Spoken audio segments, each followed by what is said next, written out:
The life divine পাঠ ও আলোচনা। তার আগে মাতৃ আবাহন, ধ্যান ও প্রার্থনা এবং সঙ্গীতের মাধ্যমে। ধ্যান ও প্রার্থনা আজকে পাঠ করার কথা ছিল অঙ্কিতা ভট্টাচার্য, কারণ বিশেষ কারণবশত করতে পারছে না। আজকে আমাদের পাঠ করবেন দিদি অর্চনা দি। অর্চনা চৌধুরী ধ্যান ও প্রার্থনা থেকে পাঠের মাধ্যমে মাতৃ আবাহন করবেন।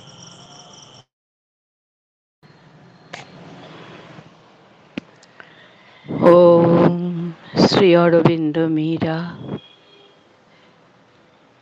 মায়ের ধ্যান ও প্রার্থনা। 8ই এপ্রিল 1914। হে ভগবান, চিন্তায় আমার এসেছে শান্তি, হৃদয় হয়েছে স্থির। গভীর ভক্তি আর অসীম নির্ভরতা নিয়ে তোমার দিকে আমি ফিরেছি। আমি জানি তোমার প্রেম সর্বশক্তিময়, তোমার ন্যায়ের রাজ্য পৃথিবীর উপর স্থাপিত হবে। আমি জানি সময় হয়েছে, শেষ আবরণটি সরে যাবে, সকল অন্যায় দূর হবে, তাদের স্থান গ্রহণ করবে শান্তির আর সম্মিলিত চেষ্টার যুগ। হে ভগবান, মন আমার অন্তরের দিকে ফিরেছে, হৃদয় আমার শান্তি পেয়েছে। আমি চলেছি তোমার সন্নিকটে, আমার সমস্ত সত্তা তুমি ভরে রয়েছ। সকল জিনিসে আমি যেন তোমাকে দেখতে পাই, সকলে যেন তোমার দিব্য আলোকে উজ্জ্বল হয়ে ওঠে। সকল বিদ্বেষ যেন দূর হয়ে যায়, সকল হিংসা যেন মুছে যায়, সকল ভয় যেন সরে যায়, সকল সংশয় যেন নির্মূল হয়, সকল অপশক্তি যেন পরাজিত হয়। এই নগরে, এই দেশে, এই পৃথিবীতে প্রত্যেকে যেন অনুভব করে তার হৃদয়ের মধ্যে এক মহাপ্রেম, সকল রূপান্তরের এই উৎস স্পন্দিত হয়ে উঠেছে। হে ভগবান, তোমার প্রেমের কাছে আমার স্বনির্বন্ধ এই ভিক্ষা, আমার অভিপ্সাকে এতখানি তীব্র করে তোলো যেন তার ফলে সর্বত্র অনুরূপ আস্পৃহা প্রজ্বলিত হয়ে ওঠে। দয়া, ন্যায়, শান্তি যেন একচ্ছত্র প্রভু হয়ে রাজত্ব করে। অজ্ঞান অহংকার যেন পর্যুদস্ত হয়, অন্ধকার যেন তোমার নির্মল আলোকে তৎক্ষণাৎ আলোকিত হয়। অন্ধ যেন লাভ করে দৃষ্টি, বধির পায় যেন শ্রবণ শক্তি, তোমার দিব্য বিধান যেন সর্বত্র ঘোষিত হয়, তোমার সঙ্গে সম্মিলন যেন নিরন্তর নিবিড়তর হয়ে চলে, সুসামঞ্জস্য যেন অবিরল সুষ্ঠুতর হয়ে ওঠে। সকলে যেন একসঙ্গে মিলে তোমার দিকে বাহু প্রসারিত করে দেয়, তোমার সঙ্গে সংযুক্ত হতে, পৃথিবীর উপর তোমাকে প্রকাশ করতে। হে ভগবান, মনকে অন্তর্মুখী করে, হৃদয়কে সূর্যালোকে পূর্ণ করে তোমার কাছে নিজেকে সমর্পণ করি অকুণ্ঠভাবে। আমার আমি তোমার মধ্যে বিলুপ্ত হয়ে যায়। এপ্রিল 10, 1914। সহসা আবরণ ছিন্ন হয়েছে, দিঙ্মণ্ডল উদ্ভাসিত। এই নির্মল দর্শন লাভ করে আমার সমগ্র সত্তা কৃতজ্ঞতায় পরিপ্লুত। তোমার চরণ তলে নিজেকে ধরে দিয়েছে। তবুও এই গভীর, এই অখণ্ড আনন্দ সত্ত্বেও সব অচঞ্চল, সব শান্তিময় শাশ্বতের শান্তিতে। মনে হয় আমার নেই কোনো সীমা, শরীরের বোধ পর্যন্ত আর নেই, নেই কোনো সংবেদন, কোনো অনুভব, কোনো চিন্তা। আছে শুধু নির্মল বিশুদ্ধ প্রশান্ত বিশালতা। আলোকে প্রেমে অনুস্যুত, অনির্বচনীয় আনন্দে পরিপূর্ণ। এছাড়া এখন আমি যেন আর কিছুই নই। আর এ আমি আমার পূর্বের স্বার্থপর সীমাবদ্ধ আমি হতে এত বিভিন্ন যে বলতে পারি না তা আমি না তুমি। হে ভগবান, হে আমার পরম ভাগ্য বিধাতা, সর্বত্র সবই যেন হয়ে উঠেছে বীর্য, সাহস, বল, এষণা, অসীম মাধুর্য, অতুলনীয় কারুণ্য। শেষ কয়দিনের চেয়ে এ অনুভব আরো প্রবল। অতীতের মৃত্যু ঘটেছে, যেন নূতন এক জীবনের কিরণ রাজি তাকে গ্রাস করেছে। এই খাতাটির কয়েকখানি পৃষ্ঠা পড়তে গিয়ে যখন পিছনে শেষবার দৃষ্টিপাত করলাম, তখন সম্পূর্ণ নিঃসন্দেহ হলাম যে মৃত্যু সত্যই হয়েছে। তখন একটা গুরুভার থেকে মুক্ত হয়ে, হে ভগবান, তোমার সম্মুখে উপস্থিত হলাম, শিশুর অকুণ্ঠ সরলতা ও নগ্নতা নিয়ে।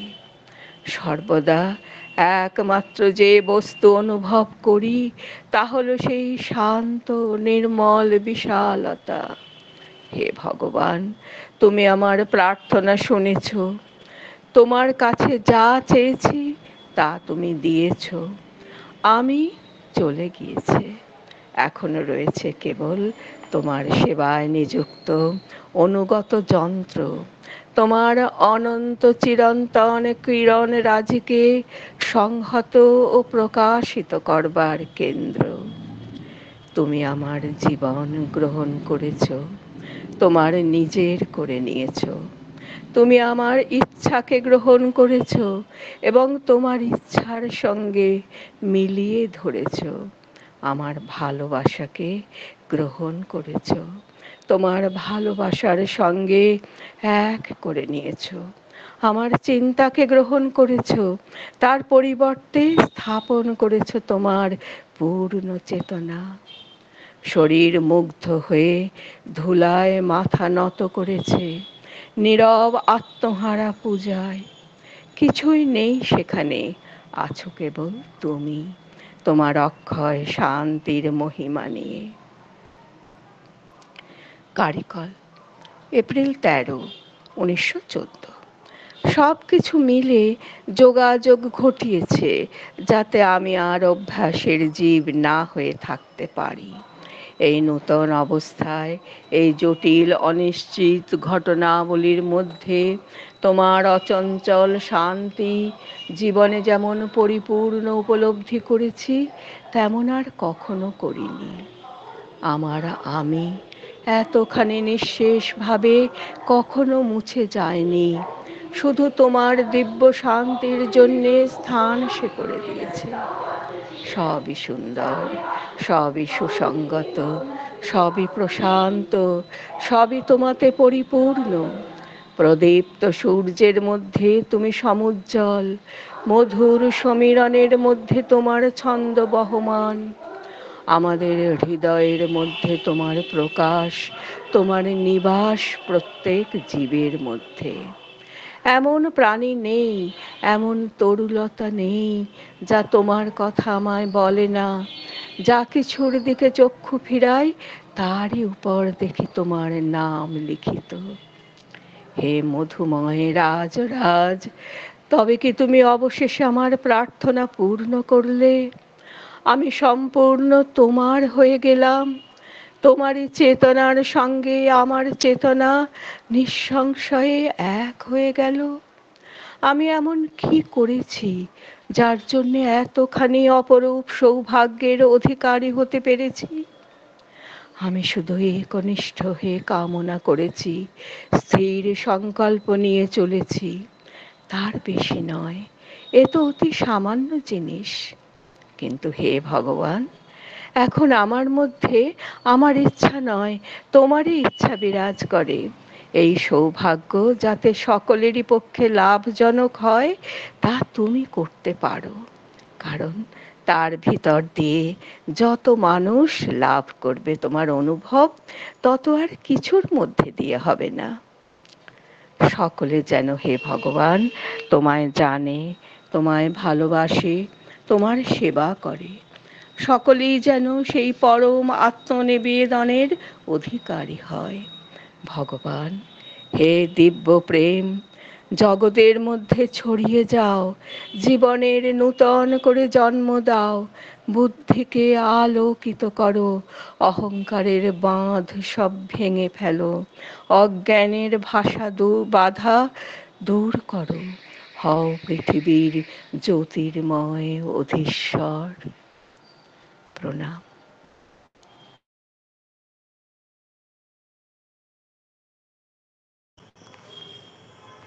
দিদির পাঠে সত্যিকারের মাতৃ আবাহন আমরা পেলাম। এইবারে সঙ্গীতের মাধ্যমে মাতৃ আবাহন করবেন শুকতারা গাঙ্গুলি। প্রভু শ্রী অরবিন্দ দিব্যজননী মায়ের শ্রীচরণে আমার একনিষ্ঠ ভক্তিপূর্ণ প্রণাম। উপস্থিত সকলকে আমার আন্তরিক শ্রদ্ধা ও নমস্কার জানাই।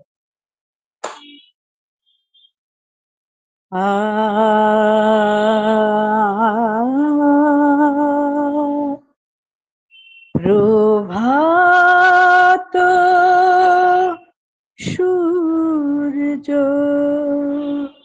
শ্রী অরবিন্দ তোমার মহিমা ছড়া।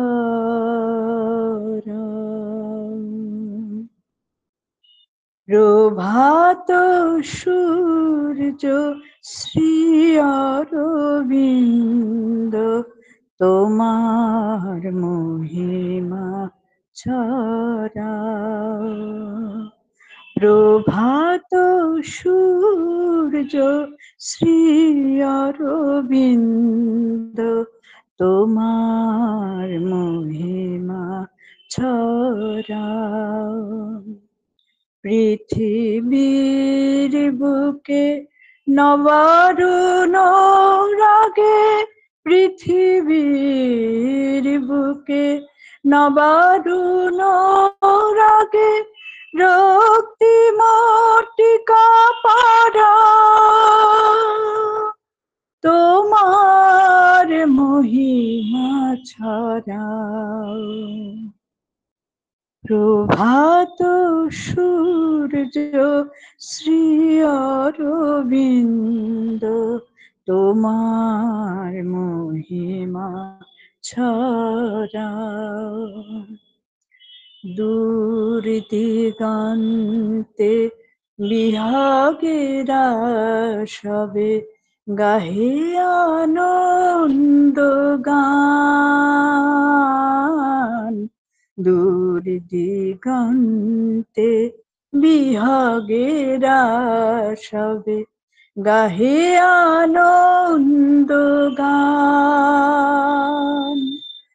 ডালে ডালে আজ মুখরিয়ায় ওঠে, ডালে ডালে আজ মুখরিয়ায় ওঠে কোকিলের কুহুতান। কোকিলের কুহুতান। ধরণী রানী সেজেছে আজকে তোমার অরুণ রাগে। ধরণী রানী সেজেছে আজকে তোমার অরুণ রাগে।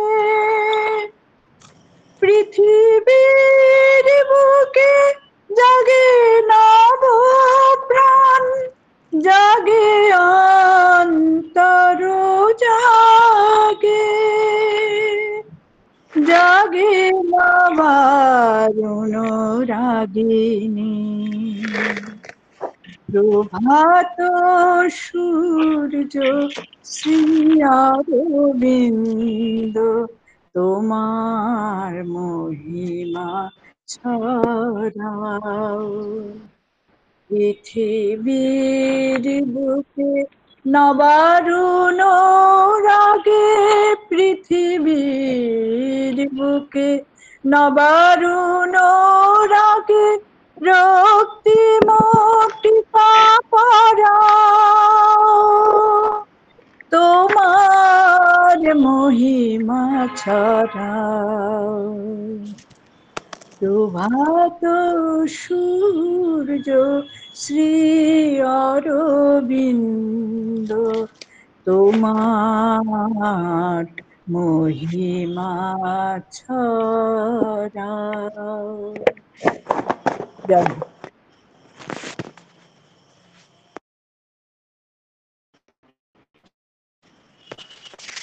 অসাধারণ দিদি। আমরা এবারে শুরু করব আমাদের পাঠ আলোচনা দ্য লাইফ ডিভাইন, দিব্য জীবন। পাঠ আলোচনা করবেন শ্রী সুধেন্দু সাহা।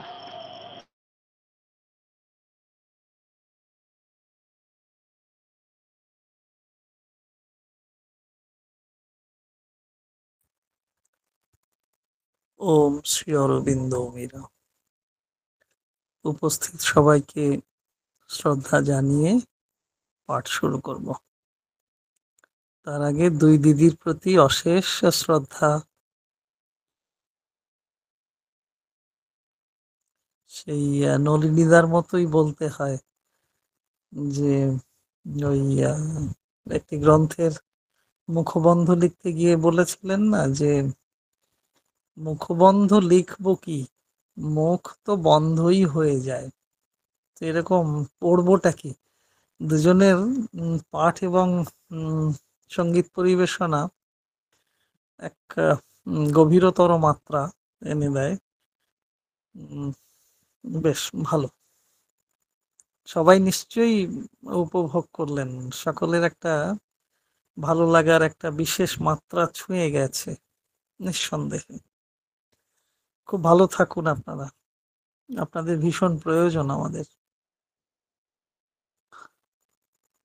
আজকে আমরা পড়ব দ্য ডিভাইন মায়ার 8th প্যারাগ্রাফ, অষ্টম অনুচ্ছেদ।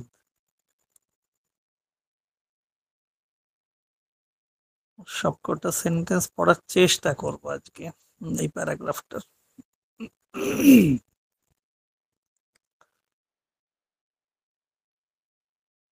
ঝড় বৃষ্টি হচ্ছে চতুর্দিকে, দাবদাহ চলেছে, আর সেই গলাগলি আর কোথায় হচ্ছে, গোলাগুলি তো চলছে প্রতিদিন। তবু তার মধ্য দিয়ে শ্রী অরবিন্দ কতটা আমাদের গলাগলিতে নিয়ে যেতে পারেন দেখা যাক। লিখছেন Shri Aurobindo, 8th paragraph, the divine Maya, অষ্টম অনুচ্ছেদ, প্রথম সেন্টেন্সটি পড়ার চেষ্টা করছি।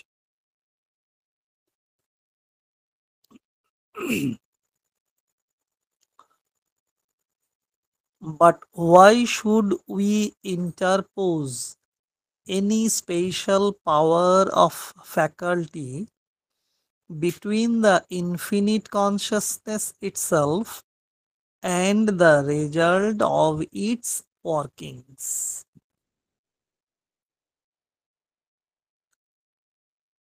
প্রশ্নই, but why should we interpose any special power of faculty between the infinite consciousness itself and the result of its workings? আমরা যে জীবন সাধনার কথা ধরে চলেছি, জীবন সাধনা আমাদের চলেছে, প্রত্যেকটি মানুষই তার নিজ নিজ ক্ষেত্রে যতটা সম্ভব পারেন আন্তরিকভাবেই সেই জীবন সাধনা করে চলেছেন, এবং সেই জীবন সাধনার ক্ষেত্রে চেতনা একটি বিশেষ ভূমিকা গ্রহণ করেছে, করছে, করবেও। সেই প্রেক্ষিতেই কিনা শ্রী অরবিন্দ প্রশ্ন রাখছেন যে but why should we interpose any special power of faculty.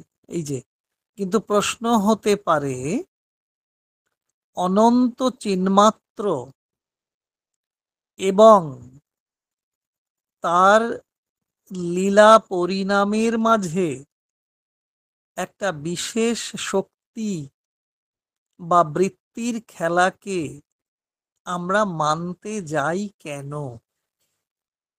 প্রশ্ন হতেই পারে, তাই না? সেই প্রশ্ন যে অনন্ত চিন্মাত্র এবং তার লীলা পরিণাম এর মাঝখানে যে শক্তি বা বৃত্তি, তার খেলাকে আমরা মানতে যাই কেন?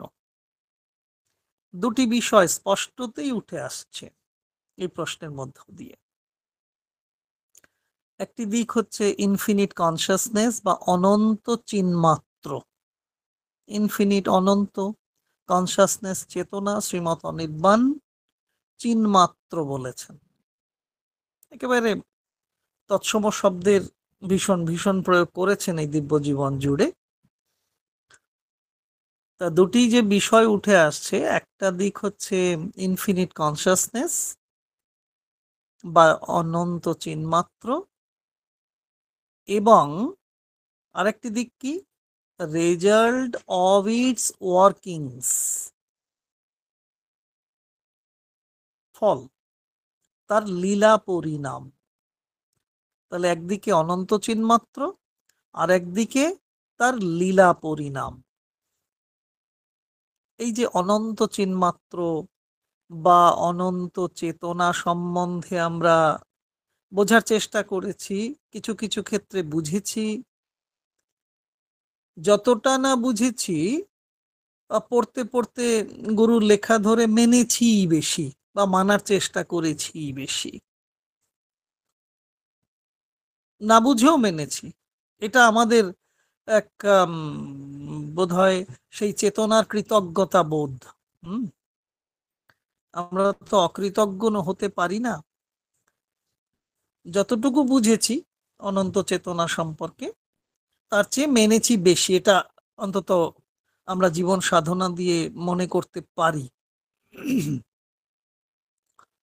সেই সেই অনন্ত চেতনাই আমাদের সমগ্র কর্মধারাকে পরিচালনা করছেন। এ সত্যকেও জীবন দিয়ে মেনেছি। তাহলে তার আবার মধ্যবর্তী বিশেষ কোনো বৃত্তি বা পর্ব বা মাধ্যম আছে কিনা সে বিষয়ে ভাবতে যাচ্ছি কেন? ওই যে বলেছেন, প্রশ্ন হতে পারে অনন্ত চিন্মাত্র এবং তার লীলা পরিণামের মাঝে একটা বিশেষ শক্তি বা বৃত্তির খেলাকে মানতে যাই কেন? অনন্ত চিন্মাত্র, ইনফিনিট কনসিয়াসনেস সম্পর্কে একটা ধারণা হয়েছে, মেনে নিচ্ছি। তার লীলা পরিণাম সম্পর্কেও একটা ভাবনা এসেছে, বোঝার মানার একটা জায়গায় পৌঁছেছি। তাহলে তার মধ্যবর্তী বিশেষ কোনো বৃত্তি বা পর্ব বা মাধ্যম যাই বলি না কেন, তা যে আছে সে বিষয়ে ভাবতে যাচ্ছি কেন? কেন ভাবতে যাচ্ছি? শ্রী অরবিন্দ নিজেই প্রশ্ন রাখছেন আমাদের হয়ে। আচ্ছা, লীলা পরিণামী ইংরাজিটা কি বললেন, একটু বলবেন?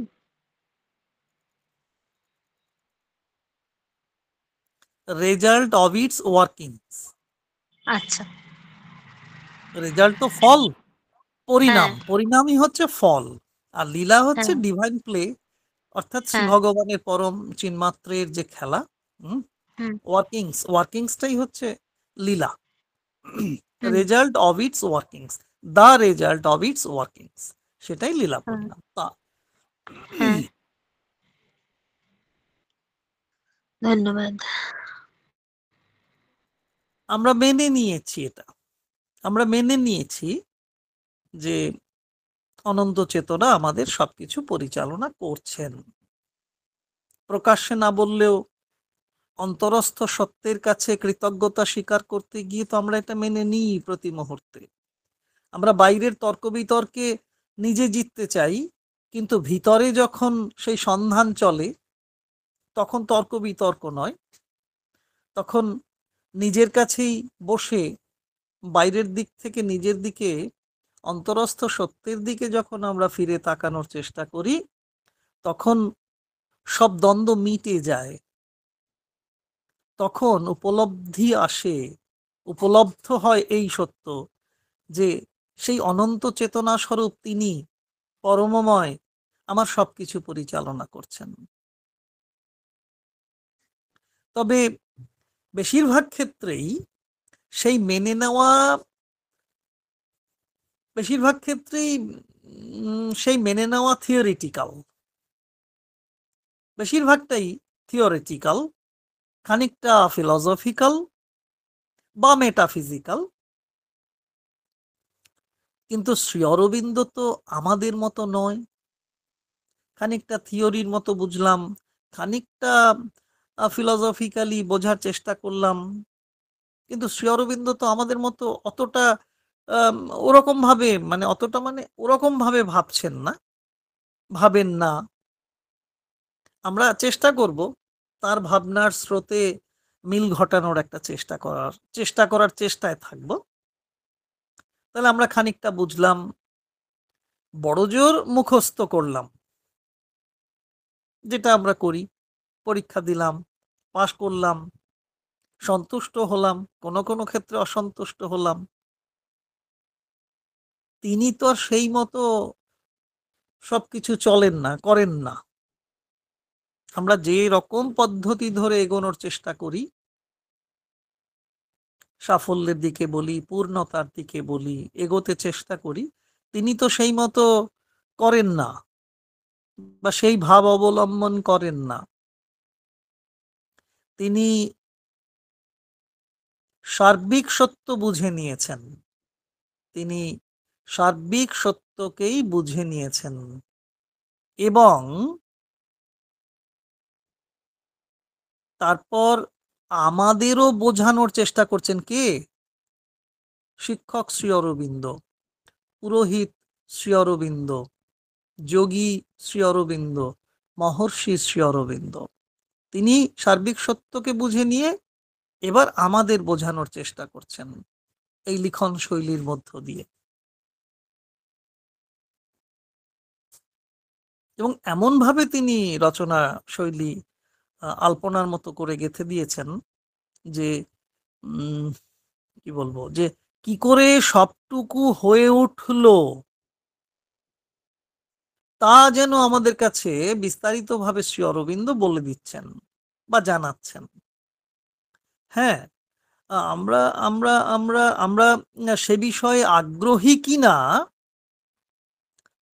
বা আগ্রহের ধারাবাহিকতা আমাদের আছে কিনা,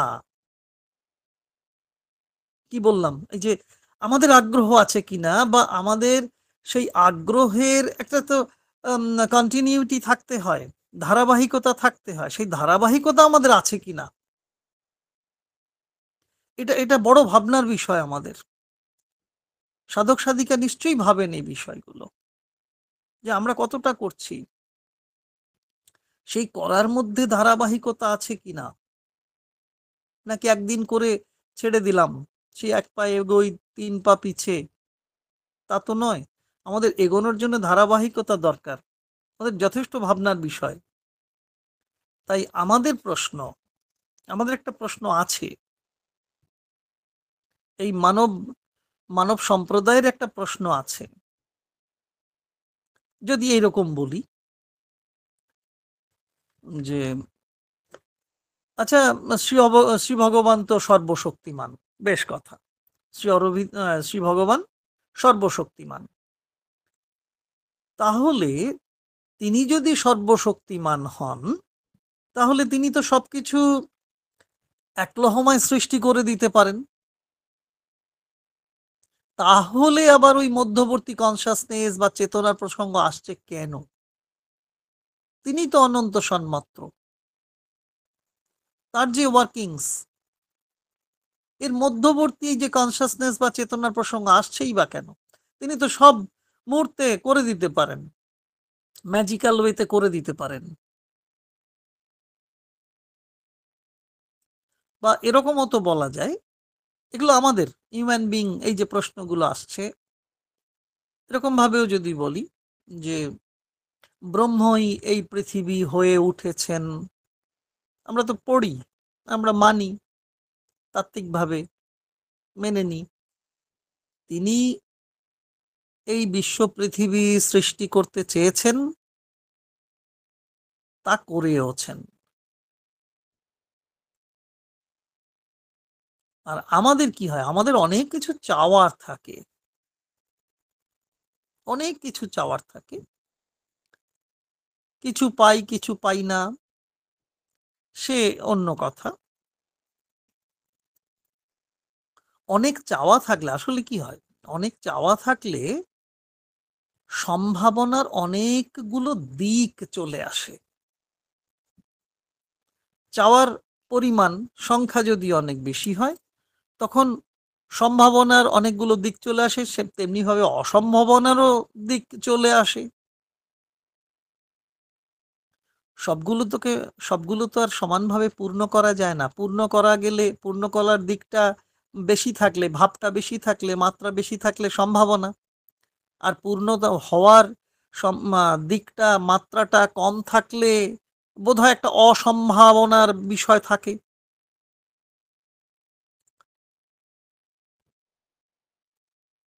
তাই শ্রী ভগবান আলো চেয়েছেন।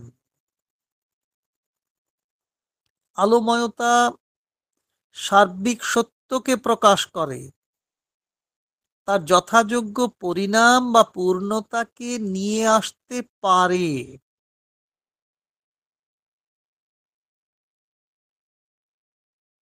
অনেক সম্ভাবনার মধ্য থেকে, পরেও আমরা পরের সেন্টেন্সে আমরা এরকম দেখব যে অনেক সম্ভাবনার মধ্য থেকে মূল সম্ভাবনাকে শ্রী ভগবান গ্রহণ করেন এবং তাই তিনি পূর্ণ। অনেক সম্ভাবনা থাকে, তার মধ্যে থেকে মূল যেটা, আসল যেটা, সত্য যেটা, প্রকৃত যেটা, তাকেই তিনি গ্রহণ করেন। আমরা সেটা পারি না। ডিফারেন্ট অপশনস থাকলে আমরা কোনটা সত্য কোনটা মিথ্যা বুঝতে পারি না, কোনটা আপাত সত্য কোনটা সত্য, কোনটা একেবারে মিথ্যা ধরতে পারি না। কিন্তু শ্রী ভগবান ধরতে পারেন, তাই তিনি পূর্ণ। আর আমরা অপূর্ণ বলবো নাকি পূর্ণতার পথ সন্ধানী বলবো? একেবারে অপূর্ণ বললে বোধহয় সেটা ঠিক হবে না। অন্তরতম সত্য যখন আছে, তাকে একটু একটু হলেও যদি তার ফিলিং আমরা, তার অনুভূতি পাই, তাহলে আমরা একেবারে অপূর্ণ বলবো না। আমরা পূর্ণতার পথযাত্রী, পূর্ণতার সন্ধানে রত। আমরা কি করি, আমরা সব সম্ভাবনা নিয়ে একটা একটা করে পরীক্ষা করতে চাই, পরীক্ষা করতে যাই। তাতে কি হয়, দেরি হয়। আর দেরি হয়, ওই পূর্ণতার শতাংশ কম থাকে বলেই দেরি হয়, বিলম্ব হয়, কখনো কখনো পাওয়া হয় না। এইখানে এইখানে শ্রী ভগবান এবং তাঁর সৃষ্টি, এই দুয়ের মধ্যে চেতনা বিশেষ ভূমিকা গ্রহণ করে থাকে। কত যুগ কেটে গেছে, কত কাল কেটে গেছে, তবে আমাদের তো স্পষ্ট করে কেউ এভাবে বুঝিয়ে দেননি।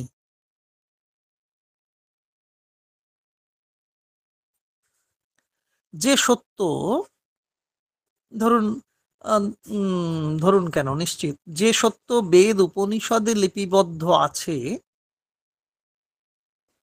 তার সার অংশ আমরা মানিনি, মানে তার কাছে যাইনি, সেই ঔপনিষদিক সত্যের কাছে আমরা পৌঁছতে পারিনি বলেই মানিনি। পৌঁছতে পারলে মেনে নেওয়ার সম্ভাবনা তৈরি হতে পারত। হ্যাঁ, সম্ভাবনা তৈরি হচ্ছে। বেদান্তময় জগৎ, আজকে যে চর্চা, যে অধ্যবসায় মানুষের মধ্যে চলছে, তাতে মেনে নেওয়ার একটা প্রচেষ্টা চলছে। তবে আমরা তার কাছে খুব একটা যাইনি বলেই একটা জায়গা তৈরি হয়েছে যে আমরা ঠিক পেয়ে উঠিনি, মেনে উঠতে পারিনি, তার কারণ আমরা তার কাছে যাইনি। এই যে চিরকালীন অপরাধ, এই যে আমাদের চিরকালীন অপরাধ, সেই চিরকালীন অপরাধকে মোচন করতে এসেছেন পরিত্রাতা শ্রী অরবিন্দ। আমি এটা ভীষণভাবে ফিল করছি। আশা করি সকলের সমর্থন না পেলেও মত বোধহয় এই দিকে যাবে।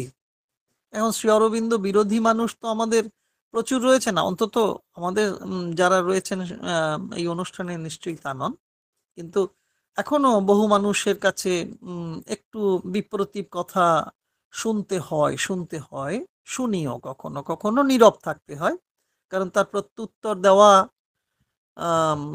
যুক্তিনিষ্ঠভাবে হয়তো পেরে উঠব না। কারণ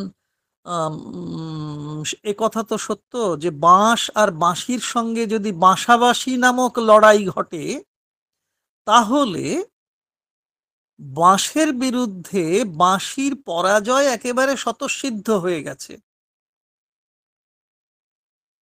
তাই সেই বিতর্কে আমরা যেতে পারি না। তবে একথা সত্য যে ওই যে চিরকালীন আমাদের অপরাধ, আমরা বেদ উপনিষদের লিপিবদ্ধ সারাংশের কাছে পৌঁছইনি বা পৌঁছানোর চেষ্টা করিনি, সেই অপরাধ মোচন করতে শ্রী অরবিন্দ দায়ভার নিয়েছেন। তিনি আমাদের রিডিমার শ্রী অরবিন্দ। শ্রী ভগবান তার যে অনন্ততা আমাদের মধ্যে চেতনার আকারে দিয়েছেন, তার নাম হয়েছে চৈত্য পুরুষ বা চৈত্য সত্তা, সাইকিক বিং। তার সুরে সুর মিলিয়ে, তালে তাল মিলিয়ে আমরা আমাদের নির্ধারিত কাজগুলো সম্পন্ন করব। এই যে প্রত্যয় জাগছে আমাদের মধ্যে, কারণ চৈত্য পুরুষ আছেন, তার উপস্থিতি মাঝে মাঝে তব দেখা পাই। তবু সাধক সাধিকা আফসোস করেন, চিরদিন কেন পাই না। তবু তো মাঝে মাঝে তব দেখা পাই। তাহলে সেই চৈত্য পুরুষের তালে, তার ছন্দে আমরাও ছন্দ মেলাবো, তাল মেলাবো, কদম তল করে আমরা আমাদের নির্ধারিত কাজগুলো সম্পন্ন করব এই সীমাবদ্ধ জীবনের মধ্যেও। আর তা যদি সম্পন্ন করতে পারি, আমাদের সীমিত জীবনও অসীমতার অভিমুখে ধাবিত হতে পারবে। আর তা করতে করতে কি হবে, এক সময় দেখা যাবে, এক সময় দেখা যাবে সকল সৃষ্টিকর্ম সর্বাঙ্গ সুন্দর হয়ে উঠেছে। সেই সুন্দরতার মধ্যে, সেই পূর্ণতার মধ্যে, সেই সৌন্দর্যের মধ্যেই পরমময় অবস্থান করবেন, তার রূপায়ণ হবে। শ্রী ভগবান এবং বিশ্ব যে কথা বলছি, যে শ্রী ভগবান এবং বিশ্ব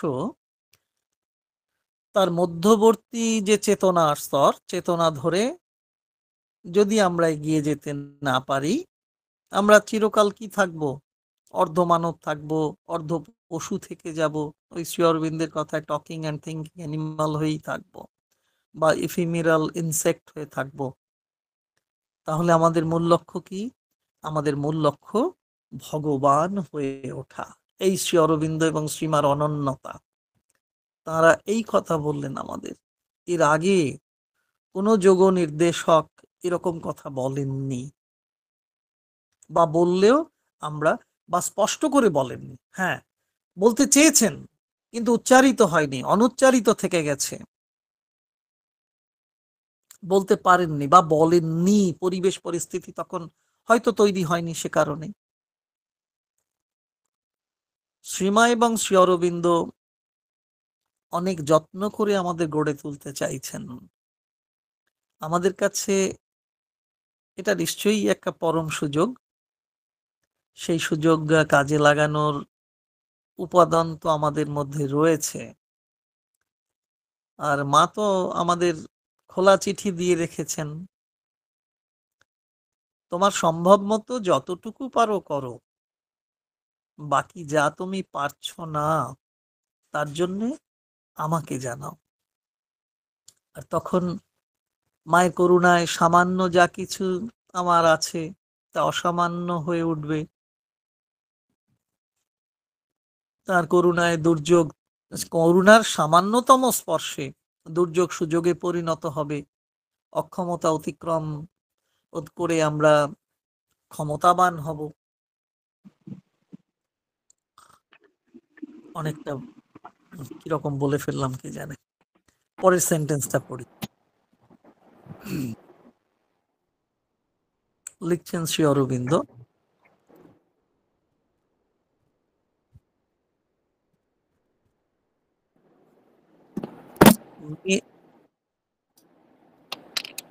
মৌসুমীদির মাইক্রোফোনটা অন হয়ে আছে। মৌসুমী মজুমদার, কামডহরি দিদি, মাইক্রোফোনটা অন হয়ে আছে, এই জন্য একটা মেটালিক সাউন্ড মাঝে মধ্যে আসছে। May not this self-awareness of the infinite range, freely creating forms, which afterwards remain in play so long as there is not the fiat that bids them cease, even as the old Semitic revelation tells us, God said, "Let there be light," and there was light.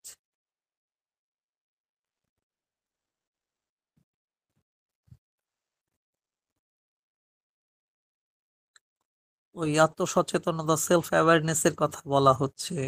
Car? Infinite range, যে freely creating forms করছেন।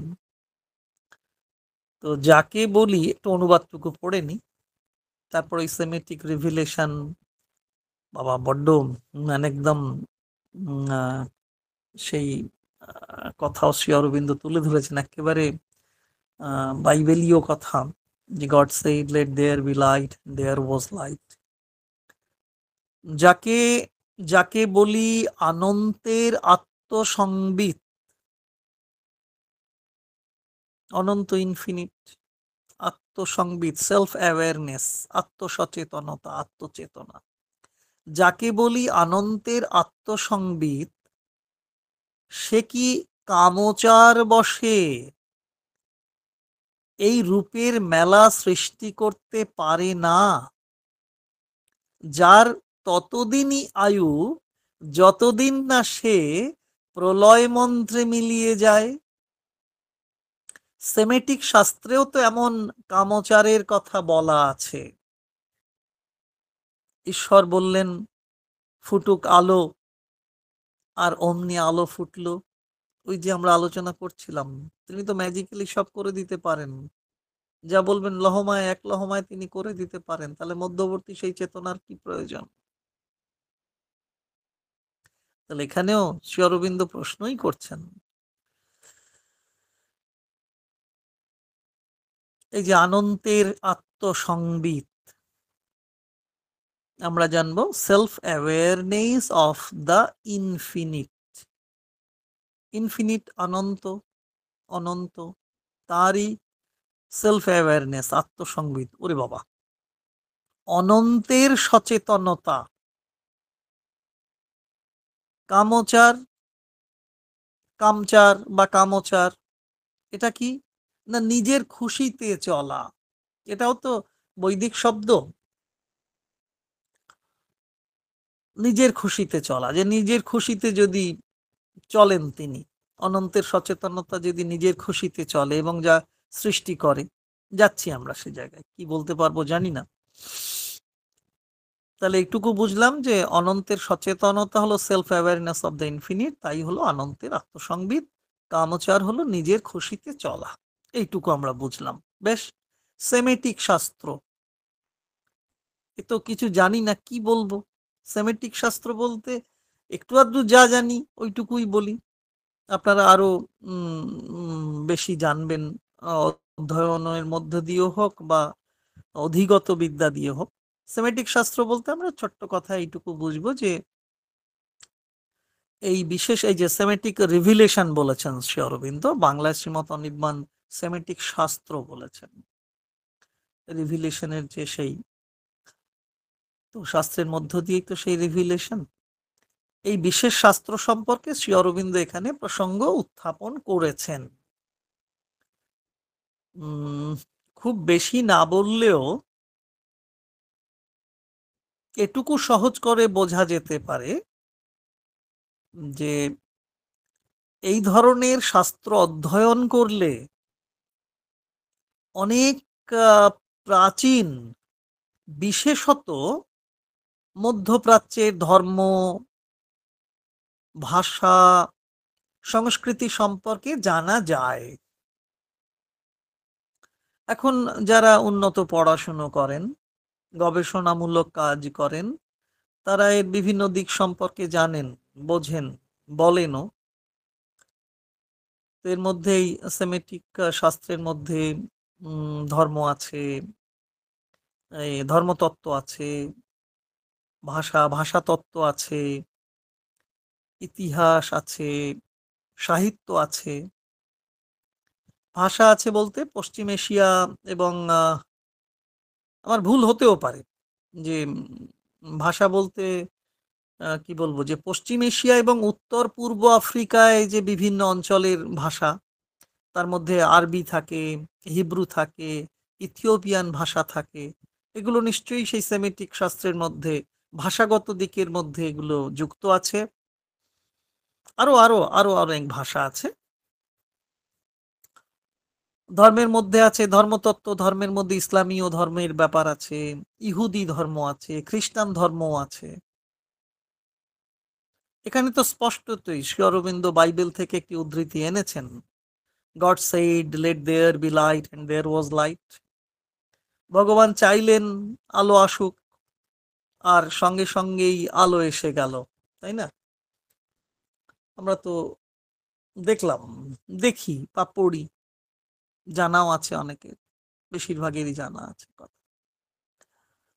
তা একথা শুনে বা জেনে কি মনে হয় বা কি মনে হওয়া উচিত আমাদের, যে আলো আসুক তিনি চাইলেন, অমনি আলো এসে গেল। তাহলে কথা শুনে আমাদের কি মনে হয়, কি মনে হওয়া উচিত? অন্তত চটজলদি কোনো ভাবনা না ভেবেই মনে হয়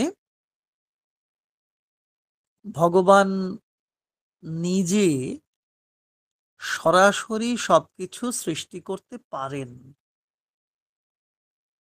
তাই তিনি আলো চেয়েছেন, আলো এসেছে, বেশ ভালো কথা। তিনি যা চেয়েছেন তাই এসেছে। আচ্ছা, তিনি তো অন্য কিছুও চাইতে পারতেন, আলো না চেয়েতে তিনি অন্য কিছু চাইতে পারতেন, কিন্তু না, তা তো তিনি চাননি। অথচ আমাদের তো চাওয়ার শেষ নেই। আর ঠাকুরের কথায়, ঠাকুর শ্রীরামকৃষ্ণের কথায় চাইলেই যে কম পড়ে যায়, দেখুন কোন সত্যের কথা ঠাকুর বলে গেছেন, চাইলেই কম পড়ে যায়, কিন্তু আমরা চাই বেশি। শ্রী ভগবান যা চেয়েছেন তাই এসেছে, তিনি আর কিছু চাননি, যেটুকু প্রয়োজন সেটুকুই চেয়েছেন আর সেটাই এসেছে। আমরা অনেক কিছু চাই, তাই কম পড়ে যায়। আমরা এটা চাই, ওটা চাই, আর বেলা শেষে দেখি কি সব চাওয়া অনুযায়ী আমাদের পাওয়া হয়নি।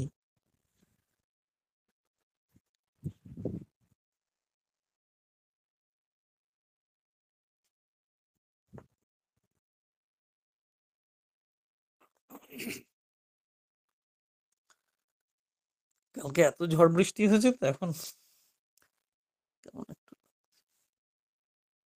হ্যাঁ কি বললাম যে আমরা বিভিন্ন জিনিস চাই, নানাবিধ জিনিস চাই, চাওয়ার শেষ নেই। আর শেষকালে গিয়ে দেখি যে যা চেয়েছিলাম সেই অনুযায়ী পাওয়া হয়নি, কোথায় যেন কম পড়েছে।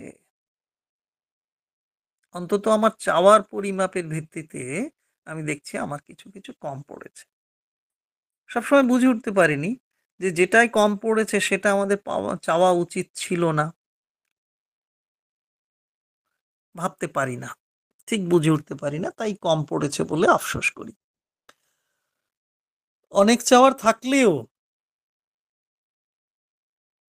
এখানে আলো বিষয়টিকে বাছাই করা হয়েছে। পরমেই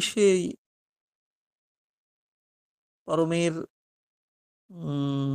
সেই চাওয়ার মধ্য দিয়েই সংগঠিত হয়ে উঠল। তিনি চাইলেন কি আলো, আলোই এলো। এর মধ্যেও কিছু লক্ষণীয় বিষয় আছে। আলোর আস্পৃহায় আলোকে চাই, আলোর আস্পৃহায় কতগুলো ধাপ অতিক্রম করে তবেই আলোর দেখা মেলে।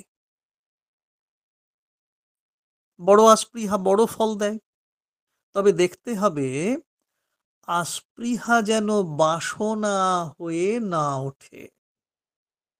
নির্ধারণ করা খুব কঠিন, কোনটা নিড, কোনটা ডিজায়ার, কোনটা অ্যাসপিরেশন, কোনটা ডিজায়ার, এটা বোঝা খুব মুশকিল হয়ে পড়ে আমাদের কাছে, খুব মুশকিল হয়ে পড়ে। তবে মা বিষয়গুলো ভেঙে ভেঙে দেখিয়েছেন। আমরা বিভিন্ন ক্যাম্প, ওয়ার্কশপে সেগুলো করার চেষ্টাও করেছি কখনো কখনো। তবে সবসময় তো খেয়াল থাকে না, ওটা চর্চা করতে হয় একটু ধারাবাহিকভাবে। ব্যক্তিগত জীবনেও যদি অনুশীলন থাকে, সেজন্যই আমাদের কেন্দ্র শাখাগুলো গড়ে উঠেছে। সেখানে সেগুলো অনুশীলন করার একটা সুযোগ থাকে।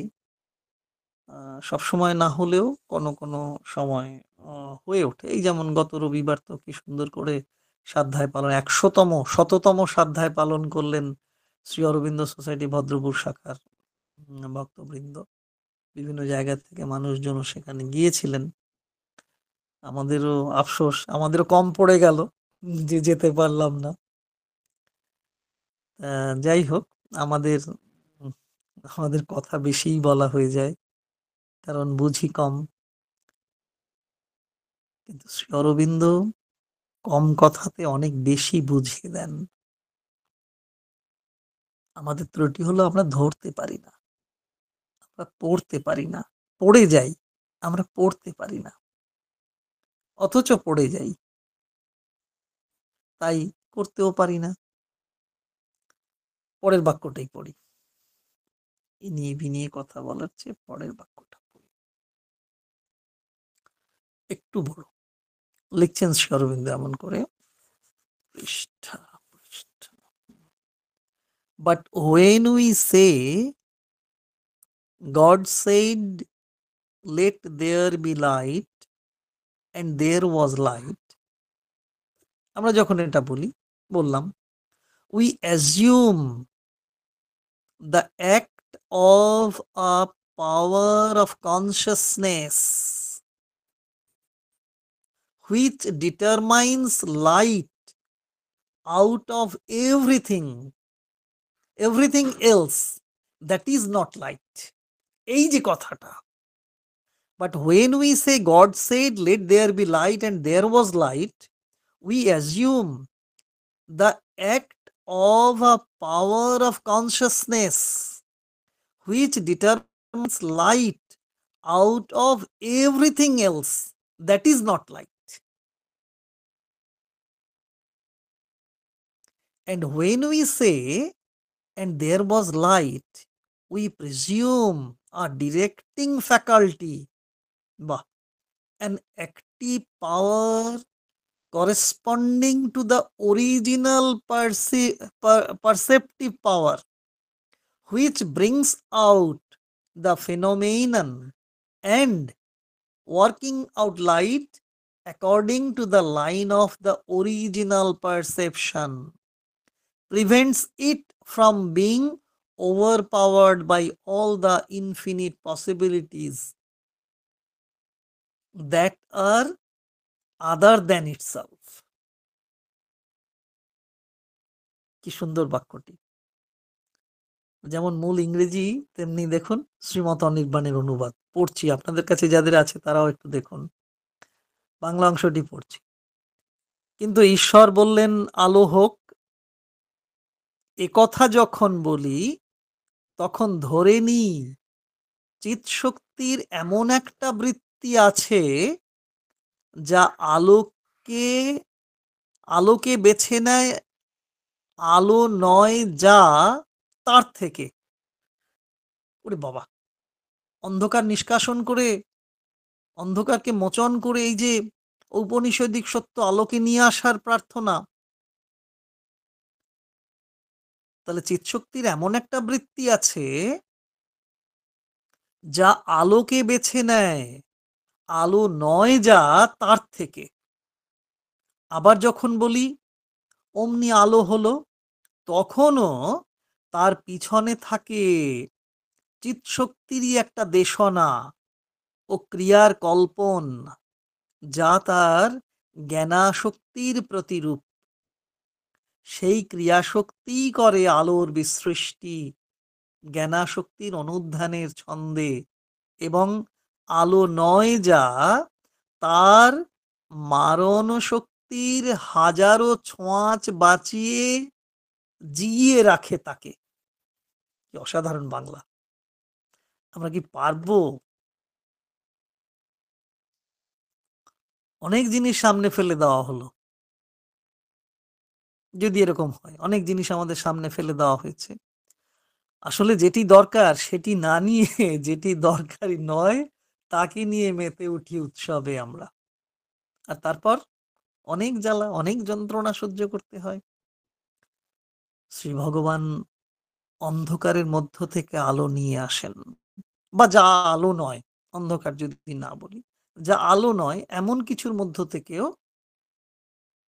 আলো নিয়ে আসেন, আলো বের করে আনেন। তামাসোমা জ্যোতির্গময়, তমসা থেকে জ্যোতিতে নিয়ে চলো আমাদের, এ তো প্রার্থনা। আর তিনি নিয়ে আসছেন, তিনি শ্রী ভগবান, যা আলো নয় তার মধ্যে থেকেও আলো নিয়ে আসছেন। এইখানে আমাদের মানে আমরা যারা এই শ্রী অরবিন্দ অনুরাগী বলে বলি, শ্রী অরবিন্দ সোসাইটি বা আশ্রমের সঙ্গে যুক্ত, আমরা খুব ভালোভাবে বুঝবো কথাটা। মা আমাদের নিয়ে কি করছেন, যে তথাকথিত অযোগ্য লোক আমরা, সেই তথাকথিত অযোগ্য লোক দিয়েও অনেক বড় বড় কাজ করিয়ে নিচ্ছেন মা শ্রী অরবিন্দ। আর ও কথা তো খুব মহান কথা, যে বোবাকে মুকম করৌতি বাচালাম, ও ও কথা, যে বোবাকে কথা বলতে দেন তিনি, পঙ্গুকে পাহাড় চূড়ায় পৌঁছে দিচ্ছেন। এ তো আমরা স্মরণে মননে রেখেছি। আমরা এক একটি পদে আছি, সেটাও দেখতে হবে যে মা শ্রী অরবিন্দ করুণা করেই আমাদের সেই পদে দিয়েছেন। আমরা পদে প্রধান থাকবো না বিপদে প্রধান থাকবো, এই প্রশ্ন রেখেই আজকে শেষ করব। যে কেন তার কথা, একজন প্রতিনিধির কথা শুনবো কেন, শুনবো না কেন, মানবো কেন, মানবো না কেন, এ প্রশ্ন আমাদের মধ্যে আসছে। জাগতিক সংসারের সঙ্গে যুক্ত থেকে আমরা যখন কোনো কেন্দ্র শাখা পরিচালনা করি, আমাদের প্রভাবগুলো সেই সেন্টার বা ব্রাঞ্চের ওপরে পড়ে। আমরা কখনো কখনো কোনো প্রতিনিধি স্থানীয় মানুষের কথাও মানতে চাই না, পারি না, বা তাকে নিয়েই প্রশ্ন তুলি, এগুলো রয়েছে। তো সেই অন্ধকার, সেই তমসা, সেই আলো নয় যা তার মধ্য থেকেও তিনি আলো ছেঁকে নিয়ে আসবেন, ছেনে নিয়ে আসবেন, এই আশার বাণী শ্রী অরবিন্দ লিখছেন, আমরাও পড়ছি। চেষ্টা করব পরের সপ্তাহে আবার কিছু বলার। আজ আজ তবে এইটুকু থাক। সবাই ভালো থাকুন। জয় মা, জয় শ্রী অরবিন্দ।